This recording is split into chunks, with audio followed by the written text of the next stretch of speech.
So, what was the reason for the Lewis and Clark expedition? Well, woolly mammoths, Peruvian llamas, blue-eyed Welsh-speaking Indians. In 1803, people in the United States actually believed you would find these things in the West. Lewis and Clark's expedition later banished these ideas, including the most cherished hope, the existence of a Northwest Passage. The Northwest Passage was the idea that there must be a connection between the rivers of North America. And if you could hook them up, going from east to west, you would be able to travel by boat from one side of the continent to the other. We knew we could travel by river across a lot of the country, but we'd never made it the whole way. If such a passage was found, it would have allowed a more direct route to the Orient, exactly what Columbus had been searching for 300 years before. When Thomas Jefferson took the oath of office as the third President of the United States in 1801, the nation had over 5 million people within its boundaries, which reached from the Atlantic Ocean in the east to the Mississippi River in the west, from the Great Lakes in the north, nearly to the Gulf of Mexico in the south, roughly 1,000 miles by 1,000 miles. Relatively speaking, only a small area of that was occupied, however, and roughly 2/3 of the population lived within 50 miles of the Atlantic Ocean. In 1803, only 4 roads crossed the Appalachian Mountains. Remember, before the Revolution, England wouldn't let Americans go west of the Appalachian Mountains after the French and Indian War. But now the United States owns that land and has the potential to become a powerful nation if it could develop that land and even add the area west of the Mississippi to its territory. At that time, however, people were skeptical that one nation could govern an entire continent. Look at the continent of Europe and see how many governments there are on that continent. There weren't telephones and televisions and communication like we have now. How do you govern people so far away that it takes months just to get a message to them? The distance across the country, the limited transportation options, and the unanswered questions about what was actually out there in the Western land were barriers to westward expansion. Also, horses were the fastest mode of transportation, and the few roads or trails that existed there were in poor condition. It was impossible to get anything from the Mississippi to the Atlantic, where the government was, in fewer than 6 weeks. These were the problems that kept the United States from spreading further west. The half a million Americans who already lived west of the Appalachians, however, weren't really sure that they wanted to be part of the United States. Since water routes were viewed as a source of commerce, many of the people on the Mississippi thought they might like to start their own country that would tap into the world markets by using the Mississippi River to transport their goods. They didn't need the Atlantic seaports, and they didn't need the government telling them what to do. Jefferson knew that the people in this region were at risk of seceding, which means breaking away, from the United States. After all, the nation, only 18 years old, was born of rebellion. Jefferson was determined that the United States would get control of the trading port of New Orleans to prevent the West from breaking away. Without New Orleans, where the Mississippi River met the Gulf of Mexico, this group's trade with other countries would be stopped. Other nations also sought to control the West's destiny, but still knew little about the region. Spanish conquistadors had explored the Southwest.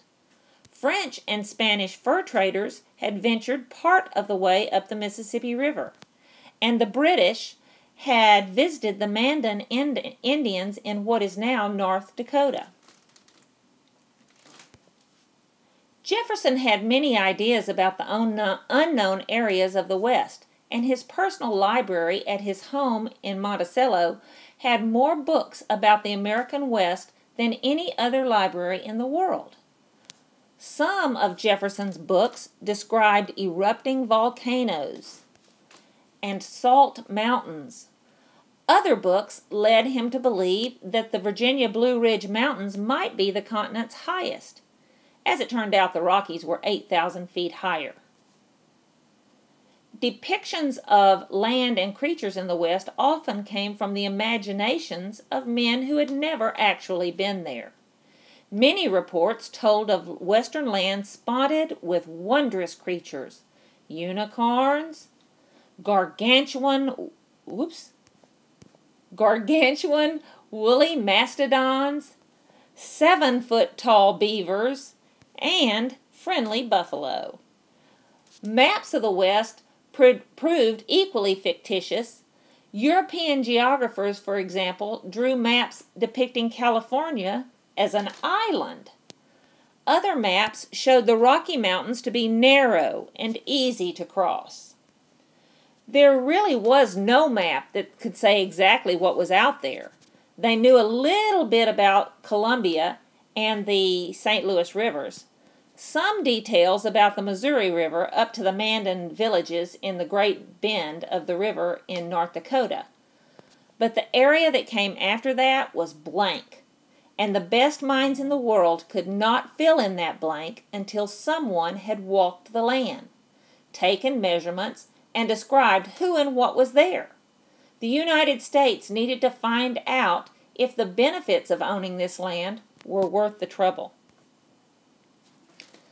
On January 18, 1803, President Jefferson sent a confidential message to Congress, stating in part, "The river Missouri and the Indians inhabiting it are not as well known as is rendered desirable by their connection with the Mississippi, and consequently with us. In other words, we need to find out what is out there." Jefferson went on to propose that an intelligent officer with 10 or 12 chosen men might explore the whole line, even to the Western Ocean. Although the president was a scholar of the sciences, his push for such an expedition was as much for political reasons as it was for advancing knowledge. He viewed commercial growth in the West as a key to the United States' stronghold in the region. If we could make that area more profitable, more Americans would go there. You have to take possession of a place for it to be yours. England, France, and Britain, three of the most powerful nations in the world, already laid claim to much of this territory. They really didn't want us going there. Many in Congress didn't approve of the expedition. They thought we had enough to deal with trying to keep our new country afloat. We didn't need to make these three countries upset over us trying to get more land when we were having enough trouble holding on to what we had. Knowing he would have trouble convincing the federal party, Jefferson worded his message to Congress in a way that sounded like we weren't taking any military risks. We were just trying to find ways to make more money for our country. On February 28, 1803, Congress approved Jefferson's request to fund the expedition. Congress's approval of the journey was a big step forward, yet within months it would be eclipsed by an agreement that would make the expedition even more important. We bought the Louisiana Territory from France. Now we really needed to know what was on our border.